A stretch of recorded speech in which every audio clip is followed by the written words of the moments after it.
사도 바울이 복음 안에서 낳은 아들 디모데에게 전하는 편지입니다. 오늘 말씀 중에는 디모데와 바울이 등장을 하는데요.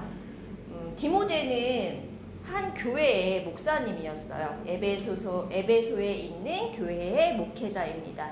목회자란 제일 우선으로 갖는 의무가 말씀을 전하는 일이에요. 그래서 말씀을 전하는 일인데, 이 말씀을 전하는 목회자인 디모데에게 바울이 권면하는 내용입니다. 그래서 그 권면하는 내용을 통해서 우리는 오늘 하나님께서 우리에게 성경을 주신 목적이 무엇인지 오늘 본문과 연결해서 한번 알아볼 텐데요. 이 말씀 들어가기 전에 신약에서 성경이라는 단어가 나오면 그 성경은 우리가 지금 현재 읽고 있는 신약이 아니라 구약의 말씀을 이야기하는 거예요. 왜냐하면 이 신약에서 말씀하시는 이 설교문들이나 내용들이 이렇게 말씀하고 있었던 때에는 신약이 아직 쓰여지기 전이기 때문에 구약의 말씀을 향하고 있습니다.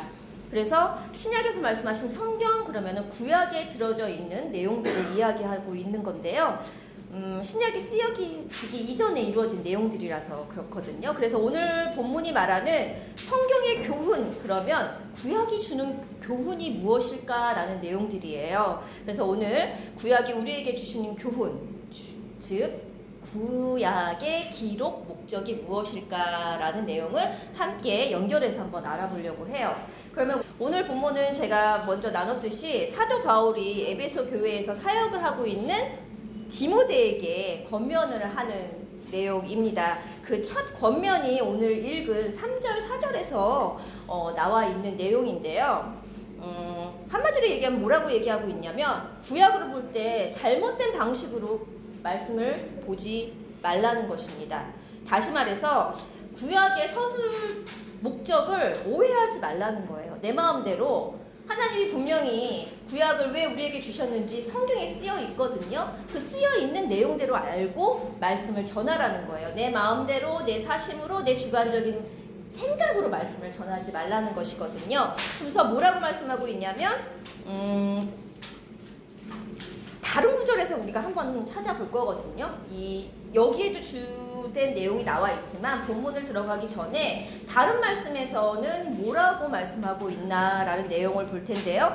고린도전서 10장 6절과 11절 말씀에서 설명을 해주고 있어요. 이 내용은 뭐냐면, 출애굽할 때 모세와 이스라엘 백성이 출애굽하는 과정을 예로 들으면서 구약을 우리에게 왜 주셨는지에 대한 내용이 나와 있거든요.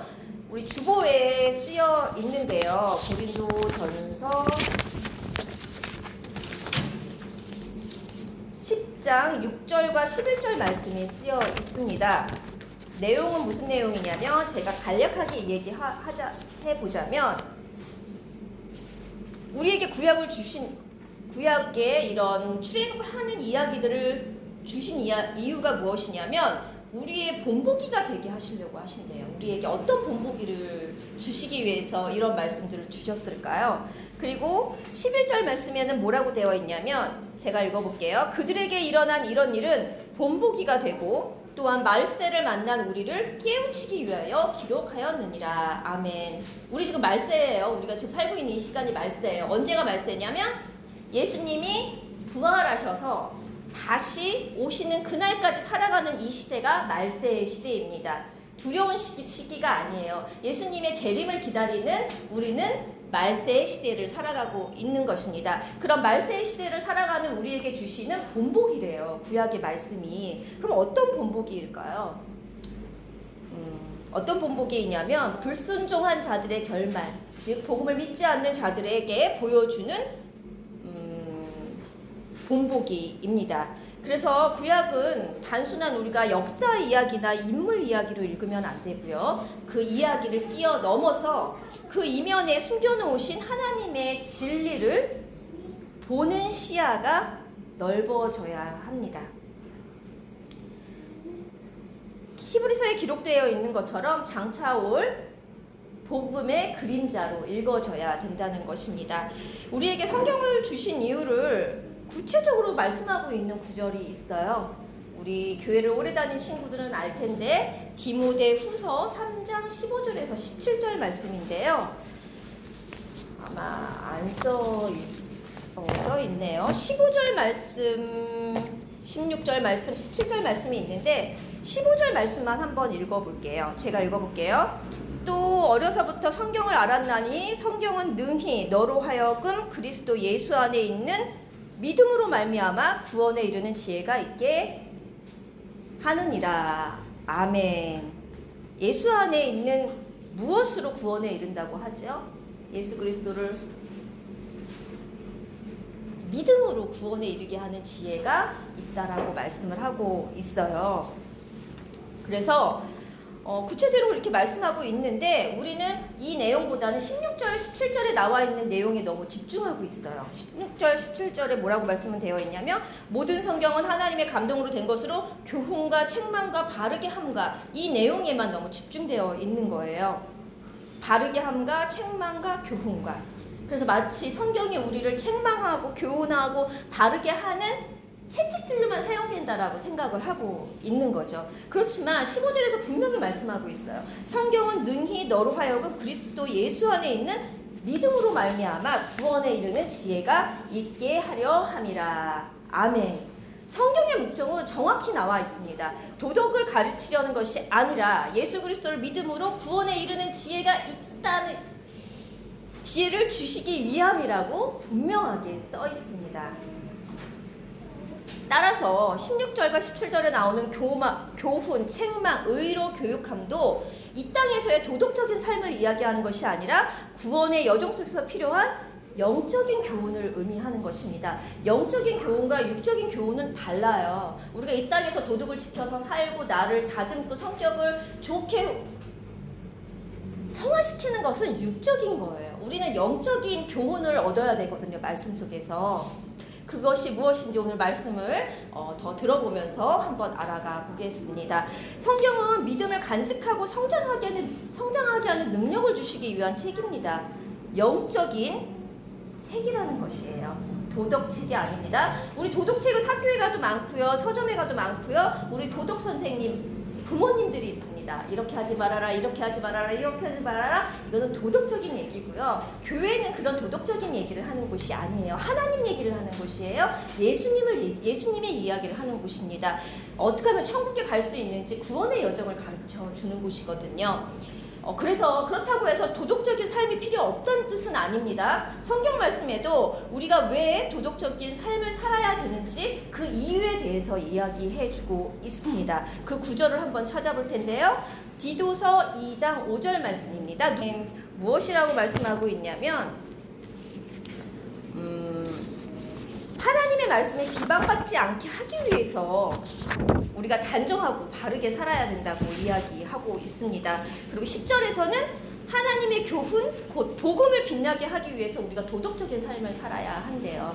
그러니까 어떤 말이냐면 내가 하나님을 믿는다고 하는데 밖에서 거짓말도 잘하고 남의 것도 잘 훔치면 사람들이 뭐라 그러냐면 야, 교회 다니는 사람이 저래? 난 교회 안 갈래. 교회 다니는 사람이 뭐 저래? 덕이 안 되는 거예요. 하나님을 얼굴에 먹칠을 하게 되는 거죠. 그렇기 때문에 이 하나님의 더 빛나게 하고 복음을 더 빛나게 하기 위해서는 우리는 도덕적인 삶도 살아야 되는 거예요. 그러니까 하나님을 믿는 자녀들은 하이 레벨의 삶을 사는 거예요. 도덕적인 삶도 살아야 되고 믿음도 간직하고 살아야 되고 두 가지를 요구하거든요.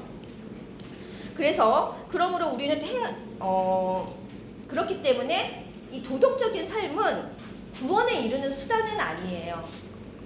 복음을 드러내기 위한 도구이며 복음을 전하기 위한 수단이 되는 것입니다. 또한 우리는 성경에서 표현되는 바른 말을 해야 됩니다 라는 말을 하죠. 욕하면 안 되고 바른 말을 해야 됩니다 라는 말을 하는데 성경적인 의미에서는 이 바른 말이라는 게 좋은 말, 나쁜 말에 반대되는 말 그런 의미가 아니에요. 성경에서 말씀하시는 바른 말이란 디모데전서 6장 3절 말씀을 보면 성경적인 의미의 바른 말은 예수 그리스도의 복음을 의미합니다. 또한 착한 일도 우리가 착한 일 그러면 도덕적으로 착한 일 남을 도와주고 남한테 친절하게 베푸는 것을 우리는 착한 일이라고 하는데 빌립보서 1장 5절 말씀에 보면 성경 속에 있는 착한 일이란 뭐냐면 복음에 참여하는 일이라고 해요. 복음에 참여하는 일이란 복음을 나눠주고 전하는 일, 그리고 복음을 나눠주기 위해서 필요한 과정들이라고 이야기를 하고 있거든요. 그렇기 때문에 우리가 생각하는 단어적인 의미로 말씀을 보면 전혀 이해 안 되는 부분들이 너무 많아요. 그리고 세상적인 의미나 사전적인 의미로만 해석하면 성경이 진짜 우리에게 주고자 하는 본질에서 너무 많이 벗어나게 되는 일이 생깁니다.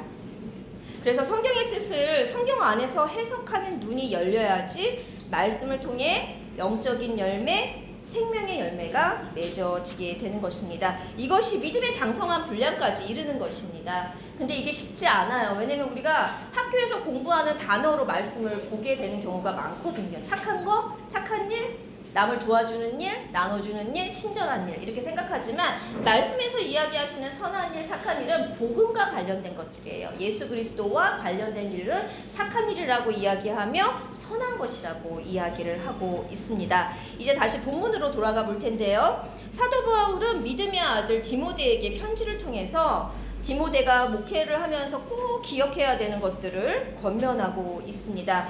그 첫 번째 권면이 바로 오늘 본문 3절에 다른 교훈을 가르치지 말라입니다. 물론 이 부분은 당시에 교회를 어지럽게 했던 영지주의나 율법주의를 의미하거든요. 근데 우리는 오늘 영지주의나 율법주의와 관련해서라기보다는 현대의 교회들에게 교회를 어지럽게 하는 그런 교리들을 통해서 한번 살펴보려고 합니다. 영지주의는 살짝 이야기하자면 영지주의는 지식을 통한 구원이며 물질은 무익하고 오직 영만 선하다라고 이야기하는 주의입니다. 그리고 율법주의는 행위를 통해서 다들 알고 있지만 행위를 통해서 구원을 받는다라고 이야기하는 주의입니다. 자, 이제 4절을 살펴볼 텐데요. 다른 교훈이 무엇인지 한번 이야기해 볼게요. 다른 교훈. 교훈이면 교훈이지 다른 교훈이 무엇일까? 그 말씀은 4절 말씀에서 이야기하고 있어요. 신화나 끝없는 족보에 몰두하지 말라고 이야기합니다. 신화가 무엇인지 알죠? 우리 친구들 신화. 예를 들어서 우리나라가 처음 창조 이야기할 때 곰과 호랑이가 등장하는 것도 신화죠. 그리고 로마의 신화 이야기가 되게 많죠. 신들의 이야기가 많고 바울은 이 성경 말씀을 전할 때 신화나 끝없는 족보는 뭔지 알죠? 누구를 낳고 내 아버지, 할아버지, 증조할아버지, 고조할아버지 이것이 우리의 족보거든요. 근데 성경의 족보는 마태복음에 잘 나와 있어요. 1장에 낳고 해서 누가 오죠? 예수님이 오십니다. 그 낳고 하는 것이 족보인데 구약의 말씀을 단순히 신화의 기적이나 혈통과 족보의 역사 이야기로 풀어내지 말라는 뜻입니다. 그렇게 신화나 아니면 역사, 족보의 역사 이야기로만 풀어내면 하나님의 구원의 역사를 전하는 것이 아니라 결국 오늘 성경에서 뭐라고 말씀하고 있냐면 4절 말씀 끝절에 헛된 논쟁이나 변론이 된다라고 이야기하고 있습니다. 말씀에 이렇게 정확하게 쓰여 있어요. 족보 이야기나 신화 이야기를 하는 것은 헛된 논쟁이나 변론이라고 이야기하고 있습니다. 그런데 우리는 성경을 볼 때 역사 이야기나 인물의 치중해서 말씀을 볼 때가 너무 많죠. 근데 그 안에 예수 그리스도의 그 언약의 말씀이 들어있으면 되는데 그런 내용은 없이 그 내용으로만 끝난다면 한번 생각을 해봐야 됩니다. 그렇다면 다른 복음이란 무엇일까? 복음이면 복음이지 다른 복음이 무엇일까? 갈라디아서 1장 6절부터 10절 말씀에 나와 있는데요. 누가 읽어볼까요? 1장과 10절 말씀만 누가 읽어볼까요? 1장 5절 말씀이랑 10절 말씀. 우리 윤재가 5절 말씀 한번 읽어보겠습니다. 갈라디아서 10절은 제가 읽어볼게요. 이제 내가 사람들에게 좋게 하랴 하나님께 좋게 하랴 다른 사람에게 기쁨을 구하랴 내가 지금까지 사람들의 기쁨을 구하였다면 그리스도의 종이 아니니라. 이 두 절의 말씀을 통하여서 다른 복음이 무엇인지 알 수 있습니다. 사람을 기쁘게 하거나 인간 중심에 변질될 복음을 다른 복음이라고 말씀하고 있습니다. 다시 말해서 인본주의적인 해석이나 도덕적인 해석이 바로 다른 교훈이며 다른 복음입니다. 오늘 본문에서 말하는 신화나 족보도 마찬가지예요. 예수의 이야기가 빠진 역사 이야기, 도덕적인 사람의 계명, 사람의 마음을 기쁘게 하는 인간 중심의 교훈을 뜻하고 있습니다. 그러면서 바울은 이어서 5절에서 이렇게 말합니다. 5절 말씀 중요하거든요. 5절 말씀 우리 이한준 집사님이 한번 읽어주시겠습니다. 갈라디아서 1장 아니 오늘 본문 5절 말씀입니다. 이 교훈의 목적은 청결한 마음과 선한 양심과 거짓이 없는 믿음에서 나오는 사랑이거늘. 아멘. 이 교훈의 목적은 믿음에서 나오는 사랑이라고 이야기하고 있습니다. 다시 말해서 십자가에서 흘러나오는 사랑이에요. 그런데 어떤 사람들은 이 십자가 사랑에서 벗어나 헛된 말에 빠진 율법의 선생이 되려 한다고 6절과 7절 말씀에서 바울이 이야기하고 있습니다. 십자가가 빠진 그러한 교훈은 헛된 말에 빠진 율법의 선생이라고 설명하고 있는 것입니다. 결국 다른 교훈은 십자가를 잃어버린 가르침을 이야기하고 있습니다. 그러면서 8절에서 바울이 또 이 율법도 적법하게라는 뭐냐면 바르게만 쓰면 선한 것이라고 이야기하고 있습니다. 율법 자체가 나쁜 것이 아니라 우리에게 율법을 주신 이유를 깨닫게 되면 율법도 선한 것이라고 이야기하고 있는 것입니다. 그렇다면 율법을 바르게 깨닫는 것이 무엇일까요? 우리는 어려서부터 율법을 지키라고 배웠어요. 그쵸? 지켜야 된다. 근데 지키면 지킬수록 무엇을 깨닫게 되냐면 우리가 다 지킬 수 없다 우리는. 그래서 다 지킬 수 없으면 율법을 다 지키면 우리가 어떻게 되죠? 하나님이 구약에서 뭐라 그러셨냐면 율법을 못 지키면 성경적인 언어로 쳐 죽인다 그러셨거든요. 그래서 우리는 율법을 다 지켜서 천국을 갈 수가 없어요. 근데 유대인들은 그 율법을 열심히 지켜서 천국을 가려고 노력합니다. 그렇다면 어떻게 해야 될까요? 우리가 이 율법을 어떻게 그러면 왜 선한 것이라고 했을까? 어떻게 율법을 사용해야 될까? 바른 사용법이 무엇일까? 그 말씀이 로마서 3장 20절 말씀에 나와 있습니다. 로마서 3장 20절 말씀 제가 한번 읽어볼게요. 중요해서 마지막 절에 마지막 우리 주보에 굵은 글씨로 쓰여 있어요. 다 같이 한번 읽어볼까요? 우리 마지막에 굵은 글씨로 주보의 마지막에 굵은 글씨로 쓰여 있습니다. 우리 다 같이 한번 읽어볼게요. 그러므로 율법의 행위로 그의 앞에 의롭다 하심을 얻을 육체가 없나니 율법으로는 죄를 깨달음이라. 아멘. 뭐라고 되어 있죠? 죄를 깨달음이라고 되어 있어요. 나는 율법을 다 지킬 수 없구나. 나는 죄인이구나. 그것을 깨닫게 하시기 위해서 율법을 주셨다라고 말씀하고 있습니다. 율법을 열심히 지키는 것으로는 우리는 의롭게 되지 못합니다. 율법은 단지 우리가 죄인임을 율법을 지키려고 할수록 나는 못 지키는 죄인이구나 하는 깨닫게 하는 거울이 되는 것입니다. 그래서 로마서 3장 20절 이후에 21절 말씀에 뭐라고 되어 있냐면 바울이 이렇게 선포합니다. 율법 외에 하나님의 한 의가 나타났으니 곧 예수 그리스도를 믿음으로 말미암는 하나님의 의라. 아멘. 율법을 다 지키는 그 도덕성으로 우리가 천국을 가는 것이 아니라 하나님의 한 의가 나타났는데 그것은 믿음이라고 이야기하고 있습니다. 율법을 열심히 지키는 행위로는 천국에 이를 수 없고 예수 그리스도의 복음을 믿는 믿음으로만 구원에 이를 수 있다는 것입니다. 하나님은 우리가 율법을 다 지킬 수 없는 존재임을 이미 아셨어요. 그럼에도 불구하고 율법을 주신 이유가 뭘까요? 못 지킬 거 알면서 주는 이유가 무엇일까요? 우리 엄마들이 아이들한테 다 얘가 이걸 못할 거 알면서 이렇게 줄 때 그 이유가 무엇일까? 왜 하나님은 우리가 율법을 지킬 수 없다는 것을 아시면서 왜 주셨을까? 그 이유는 한 가지입니다. 우리가 그 한계를 깨닫고 우리의 한계, 율법을 다 지킬 수 없다는 것을 깨닫고 오직 그리스도의 십자가만을 바라보게 하시기 위해서 율법을 주셨습니다. 하나님은 처음부터 창세 이전부터 구원의 계획을 갖고 계셨어요.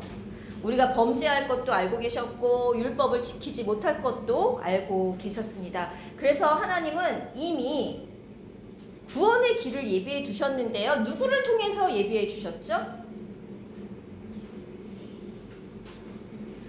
할렐루야, 우리 윤지 할렐루야. 큰 거 주세요. 네.